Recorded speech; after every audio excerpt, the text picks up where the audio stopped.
What's up, music fans of the internet? Welcome back to a special edition of last week's album. I'm Kevin. I'm Derek. And this week, we're not talking about an album. We're talking about the best albums of 2013, guys. So get excited, crack open a beer, perhaps a holiday one, if you will, and let's cheers to the best music of the year.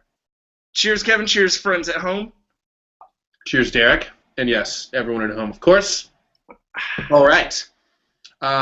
Just so you know, this is not what you would call a definitive list of the best albums of 2013. This is the best of what last week's album has covered for 2013. But, you know, those are probably one and the same, right, Derek? Kevin, I'd like to think we keep our, fingers on the pulse of indie music. So I got to say, yeah, we're pretty goddamn close to the best of 2013. All right. There you have it, guys. Straight from Derek and I. The best albums of 2013.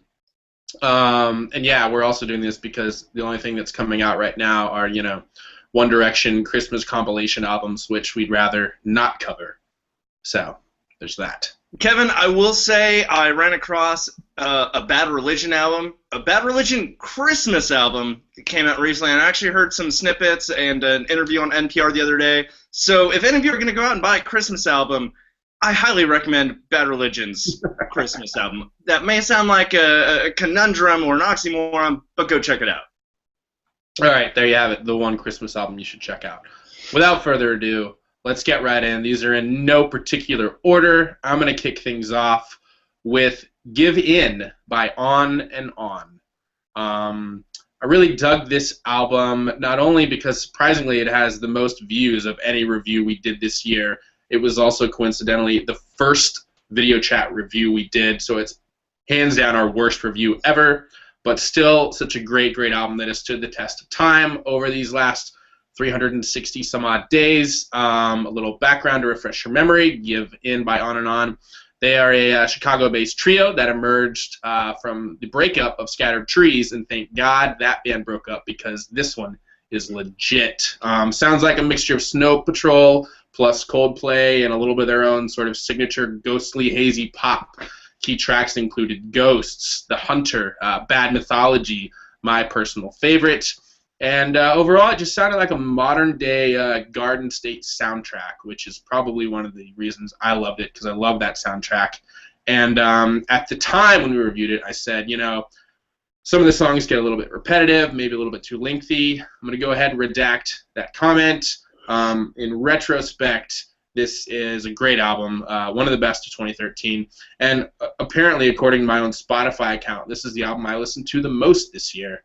So fun fact, if you want to see your year in review, go to spotify.com/2013. You can see everything you've listened to this year, at least through Spotify. So that's why I'm going with Give In by On and On. Derek, what do you got? Kevin, that's an excellent choice. I'm going to let you know, I think The Hunter on Given In by On and On, I will say that might have been the best use of auto-tune in 2013. Everything else said there. Awesome, great album. If any of you listeners at home have not checked this out, go do yourself a favor and do it right now. But that being said, then come back and keep watching. Yes, push pause, go back. All right, so do that. Next on our list, which actually is the first item on my list, is Baba Yaga by the Futurebirds. The Futurebirds are out of Georgia. This was their second full-length album. They kind of had a tenuous time recording this album, but I, for one, am hella glad they did, because I thought this album featured some of the just best alt-country of the year, at least as far as I had experienced. Their hazy, dreamy guitars and layered vocals, and just very unique storytelling in a lot of these songs. I kept coming back to it, and there were a number of strong lyrics. One that I cannot shake out of my brain is, "Can we negotiate?" It's famous last words he said. Just a lot of highlights on this album, and I got to give those boys from Georgia some dap. So good job, Futurebirds. All right. Next up on my list is Modern Vampires of the City by Vampire Weekend. This was their third LP. According to them, it's the final part in the trilogy. And many called it the grown-up record from Vampire Weekend, which I would agree with. It's a little bit more subdued, a little bit more mature, but still has everything we love about Vampire Weekend. Key tracks included Step, my personal favorite, Diane Young. Derek, I'm going to disagree with you. I think Diane Young is the best use of auto-tune in 2013. And then final key track, Ya Hey. And again, it's smoothly, they mix old and new, both in general and of themselves. And they rely a lot less on the Afro beats that sort of brought them up, and they get a lot more experimental, and just another rock-solid album from one of the best bands around today. So, check out Modern Vampires of the City by Vampire Weekend if you have not already. Derek? For sure. All right, well, that one was great, but I'm going to give you the second one on my list, and that was Evil Friends by Portugal the Man. This was their seventh LP long play, if you will. And this album by Alaska's favorite non-Palin sons was produced by Danger Mouse. And this one they towed kind of a darker line, but they still packed a tremendous musical punch. Some key tracks that continue to stand out in my mind is Plastic Soldiers, Creep in a T-Shirt, Modern Jesus, Purple, Yellow, Red, and Blue.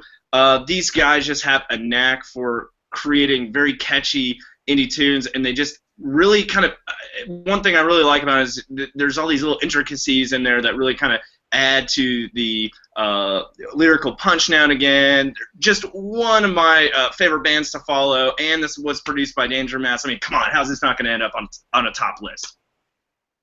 Yeah, that and they're not Palins. Good dig. That's why it's yeah. All right, number 3 out of 5 on my list. Again, in no particular order, however. Pushin' Against a Stone by Valerie June. This is actually the 4th LP from the Tennessean native who has since moved to Brooklyn. I don't know how this is her 4th, and she's still largely unknown. Hopefully all that changes. Many are calling this her breakthrough album, mixing folk, soul, country, gospel, blues. Key tracks like Workin' Woman Blues with its primal intro vocals, Pushin' Against a Stone with sexy blues guitar, Shotgun with these weird, awesome Native American melodies, and overall her world-weary voice that really spans the emotional gamut, and as does her music from genre to genre. She hops like a boss, and yeah, like I said, many are calling this her breakthrough album. I totally agree, and I hope she really does break through because she deserves it. This was a kick-ass LP. Derek? That it was. But the next one on my list is Essential Tremors by J. Roddy Walston and The Business. This was second full-length from J. Roddy. This one featured more just slamming pianos, banging drums, just punching-in-the-face guitars, all coming together into just this fantastic just clash of sounds and into just dirty rock and roll. This album was fantastic. Some of my favorite tracks, Heavy Bells, Marigold, the list just goes on and on. I can start this one at the beginning, and at the end of it, I'll be like, why is it over? I want more. I want more J. Roddy Walston, The Business. Fantastic album. If you like rock and roll and have a pulse, you need to check this out. Does anyone not have either of those, Derek? Kevin, we need to find more viewers on YouTube that do not have a pulse. That might help our statistics. It would. It would. If we can get zombies to click through for us, that would be... Hey, if politicians can, get dead people voting for them, surely you and I can get some dead people viewing us. All right. Side note, guys, if you know any dead people, send us a line. We could use their clicks. Or the undead. We don't want to, prejudice one or the other. Sure. Good point. We're zombie-friendly here at last week's album. Next up on my list, a little Brooklyn 5-piece called Lucius. Debut album called Wildewoman, following up their highly acclaimed self-titled 2012 EP. And this album I haven't stopped talking about since I put it on. Sounds like electro folk pop revivalists with a uniquely modern take on 60s girl group sounds. Some of my favorite tracks included Wildewoman, How Loud Your Heart Gets, and what's the one I'm forgetting, Derek? Go Come Home. Home? Yeah. Yep. Love that track. And these guys are awesome at disguising deep, dark lyrics with beautiful sounds. Something for everyone, from rock and bangers to soft acoustics, all with this sort of retro charm bow put on top. And surprisingly, I dug the slower tracks, which is really weird for me personally. So if that doesn't tell you they're great, they're great. And at the time, I said it was the best debut album of the year. I don't know. I'm not making my decision yet. I still have a little bit more time. Derek, what do you think? Kevin, actually, this one also appeared on my list. My sounds like that I came up with at the time was Brooklyn's successful response to Iceland's of Monsters and Men, and I'm sticking with it. The more I listen to this, the more I continue to be drawn into it. Come Home, as you mentioned earlier. I mean, just every time I hear it, I think I fall in love with it a little bit more. Fantastic song. So I agree with you here. Let's jump to the next one. All right. My last and final best album of 2013, My Friend Fish by Diane Coffey. Again, I have not stopped talking about this album since I put it on. It is the debut from former child and voice actor for Disney / drummer for Foxygen, Sean Fleming. Sounds like a long-lost recording of the Beatles and David Bowie jamming together in Motown. I really dug All the Young Girls, and especially Eat Your Love with Sriracha. This guy's weird lyrics and throwback sounds are just amazing. And it's an amazing debut, especially considering the circumstances. He had the flu at the time. He was holed up in an apartment for 2 weeks. He didn't even have a full band or full instrumentation, but he still pulled this one off. And at the time, I said it's as good, if not better, than Foxygen's debut. It's better. It's better. Check it out. Derek, what do you think? Kevin, you mentioned sriracha. I don't think like Oriental hot sauce anymore. I'm like, I want to eat my love with sriracha. That's how good that song is. The last one on my list, once again, absolutely no numerical order here.